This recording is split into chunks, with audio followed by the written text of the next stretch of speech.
ሰላም ወደ ቻናሌ ቤተሰቦች እስኪ ዛሬ ትምህርት ከመጀመሪያ በፊት አንዲት ጥያቄ ልጠይቃችሁ። በሆነ አጋጣሚ እየተጓዛችሁ ነው። የሚያምር ልብስ ለብሳችኋል። ደስ የሚል አለባበስ አላችሁ። አቋማችሁ ደስ ይላል። እየተጓዛችሁ ነው። የሆነ ሰው መጣና ይህንን ነገር እባክህ አንብብልኝ፣ ምን እንደሚል አንብብልኝ እባክህ ብሎ ጠየቃችሁ። መንገድ ላይ ነው። እንግዲህ ለማታነቡ ልጆች ነው። የምታነቡ ልጆች ለፉት፣ ችግር የለውም። የማታነቡ ልጆች ግን እንዲህ ብሎ በሚጠይቋችሁ ሰዓት ምን ትሉታላችሁ? የሆነ ምክንያት ሰበብ ፈጥራችሁ ታልፉታላችሁ። ወይም ቸኩዬ ነው የሆነ ነገር ብላችሁ ብቻ ታልፉታላችሁ። ያን ሰው ግን እስከ መቼ እንዲህ ተሆኖ ይዘለቃል? አስባችሁታል? ልብስ እንለብሳለን። በዚህ ዘመን ብር አለን፣ ስልክ አለን። ታዲያ ስልካችን ለምን ነው የምንጠቀመው? ቲክቶክ እያየን? በፍጹም። ዩቲዩብ እያየን? በፍጹም። ይህንን ጊዜ ከምናጠፋ ለምን በራሳችን ስልክ ኦንላይን ላይ አንማርም? ጊዜያችን ለምን በከንቱ እናባክናለን? እስኪ ራሳችሁን ቆም ብላችሁ አስቡት። በዚህ ሰዓት ማንበብና መጻፍ አለመቻል ማለት በጣም ከባድ ሰዓት ነው። በ21ኛው ክፍለ ዘመን በጣም ከባድ ሰዓት ነው። ስለዚህ እናንተ ማንበብና መጻፍ የምትፈልጉ የኔን የዩቲዩብ ቻናል ገብታችሁ በደንብ ብታዩ ሙሉ ውጤታማ እንደምትሆኑ እርግጠኛ ነኝ። በተጨማሪ ደግሞ ከፈለጋችሁ ኦንላይን ደውላችሁ በፈለጋችሁ ሰዓት እናንተን በተመቻችሁ ሰዓት እያስተማርን ስለምንገኝ ደውላችሁ መማር ትችላላችሁ። አሁን ዛሬ ማሳያችሁ የአማርኛን ፊደል የመጨረሻ ፊደላቶቹ ናቸው። ከዚህ በፊት 3 ቪዲዮ ሰርችላችኋለሁ። አማርኛን ፊደል በእንግሊዘኛ መስራት ማንበብ። ዛሬ መጨረሻ የአማርኛ ፊደላት እንዴት በእንግሊዘኛ መጻፍ እና ማንበብ እንዳለብን ማሳያችሁ ይሆናል። ይህን ቪዲዮ እስከ መጨረሻው ተከታተሉት። ሙሉ ውጤታማ እንደምትሆኑ እርግጠኛ ነኝ። አሁን በድጋሚ ነግራችኋለሁ።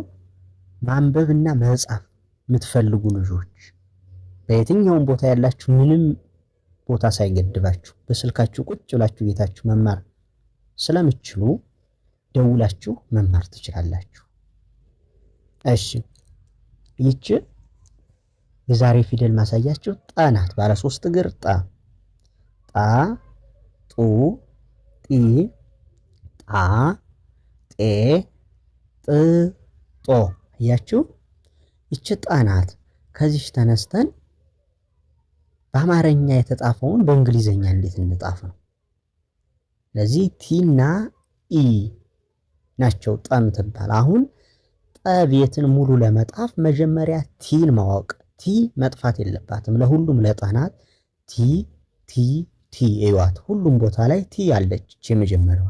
ስለዚህ ይቺ አጠፋም ለጠ የተሰጠሽ ቋሚ ናት። ስለዚህ ቲ ላይ ኢን ስንጨምር ጠ፣ ቲ ላይ ዩን ስንጨምር ጡ፣ ቲ ላይ አይን ስንጨምር ጢ፣ ቲ ላይ ኤን ስንጨምር ጣ፣ ቲ ላይ አይና ኢን ስንጨምር ጤ፣ ቲ ላይ ምንም ካልጨመርን ጥ፣ ቲ ላይ ደግሞ ኦን ከጨመርን ጦ እንላለን። ስለዚህ ጠ፣ ጡ፣ ጢ፣ ጣ፣ ጤ፣ ጥ፣ ጦ ብለን በቀላሉ ማንበብ እንችላለን። በእንግሊዝ የተጻፈውን ማለት ነው። እሺ፣ ይቺ ደግሞ ጨ ናት። የአማርኛ ፊደል ጨ፣ ጩ፣ ጪ፣ ጫ፣ ጬ፣ ጭ፣ ጮ። ስለዚህ ሲኤች ሁለቱ ፊደል የጨ ዘር ቋሚ ማይጠፉ ናቸው። ሲኤች እኒህ ሲኤች ቋሚ ማይጠፉ እንደሆኑ ማወቅ አለባችሁ።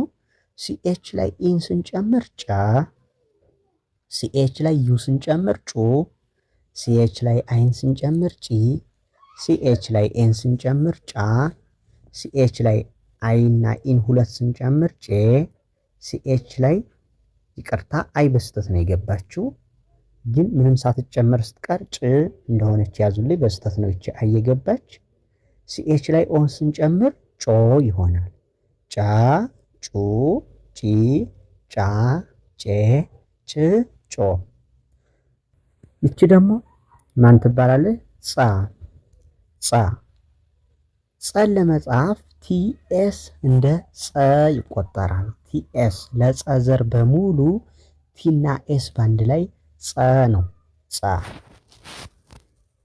ቲኤስ ላይ ኢን ስንጨምር ጻ፣ ቲኤስ ላይ ዩ ስንጨምር ጹ፣ ቲኤስ ላይ አይን ስንጨምር ጺ፣ ቲኤስ ላይ ኤን ስንጨምር ጻ፣ ቲኤስ ላይ አይና ኢን ስንጨምር ጼ፣ ቲኤስ ምንም ሳይሆን ስቀር ጽ፣ ቲኤስ ላይ ኦን ስንጨምር ጾ፣ ጻ፣ ጹ፣ ጺ፣ ጻ፣ ጼ፣ ጽ፣ ጾ ብለን እናነባለን ማለት ነው። ይቺ ፈ ናት የአማርኛ ፊደል ፋ፣ ፉ፣ ፊ፣ ፋ፣ ፌ፣ ፍ፣ ፎ ይላል። አሁን ለፈ ዋና ቋሚ ኤፍ ናት። ኤፍ ከሆነች ፈ ናት። በቃ የፈዘር በሙሉ ኤፍን ታስከትላለች። ኤፍ ላይ ኢን ስንጨምር ፈ፣ ኤፍ ላይ ዩን ስንጨምር ፉ፣ ኤፍ ላይ አይን ስንጨምር ፊ፣ ኤፍ ላይ ኤን ስንጨምር ፋ፣ ኤፍ ላይ አይ ኢን ስንጨምር ፌ፣ ኤፍ ምንም ካላስከተለች ፍ፣ ኤፍ ላይ ኦን ስንጨምር ፎ፣ ፋ፣ ፉ፣ ፊ፣ ፋ፣ ፌ፣ ፍ፣ ፎ ብለን እናያለን። እሺ እቺ ደግሞ ፐ ናት። ፐ፣ ፑ፣ ፒ፣ ፓ፣ ፔ፣ ፕ፣ ፖ ብለን እናነባታለን። አሁን ለፐ ቋሚ ፒ ናት። ፒ ለፐ ቋሚ ናት ሁሉም ቦታ።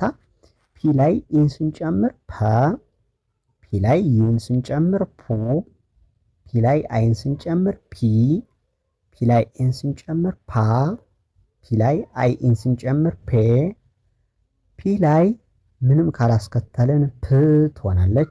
ፒ ላይ ኦን ስንጨምር ፖ፣ ፐ፣ ፑ፣ ፒ፣ ፓ፣ ፔ፣ ፕ፣ ፖ ያችሁ። ስለዚህ የመጀመሪያ ፊደላት ላይ ኢ ይጨመራል። ሁለተኛ ፊደላት ላይ ዩ ይጨመራሉ። ሶስተኛ ፊደላት ላይ አይ ይጨመራል። አያችሁ። አራተኛ ፊደላት ላይ ኤ ይጨመራል። አምስተኛ ፊደል ላይ አይ ኢ ይጨመራል። ሁለቱ አይ ኢ ሁለት ፊደል ማለት ነው ይጨመራል። ስድስተኛ ምንም አያስጨምሩም። እቺ በስተት ነው የገባች እያችኋለሁ። አይ በስተት ነው የገባች። ሰባተኛ ፊደላት ላይ ኦ ይጨመራል። ስለዚህ እናንተ መጀመሪያ ለመጀመሪያዎቹ ፊደላት የተሰጠው ውክልና ማን ነው? ከዚያስ ለአንደኛ ፊደል ኢ፣ ለሁለተኛ ፊደል ዩ፣ ለሶስተኛ ፊደል አይ፣ ለአራተኛ ፊደል ኤ፣ ለአምስተኛ አይ ኢ፣ ለስድስተኛ አስከታይ የላቸውም። ሰባተኛዎች ኦን እንደሚያስከትሉ መያዝ በቃ ይህን ከያዛችሁ በቃ አማርኛ በእንግሊዝኛ አነበባችሁ ጣፋችሁ። ስለዚህ እናንተ እንዲያርጋችሁ ማንበብ መጻፍ ትችላላችሁ።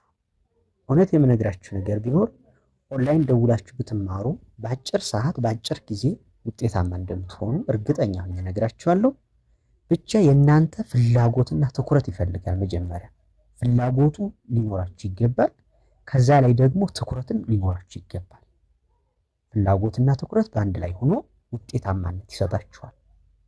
ለዛሬ የነበረን ትምህርት ይህን ይመስላል። በቀጣይ ቪዲዮ በአዲስ ትምህርት እስክንገናኝ ሰላም ሁኑ። መልካም ጊዜ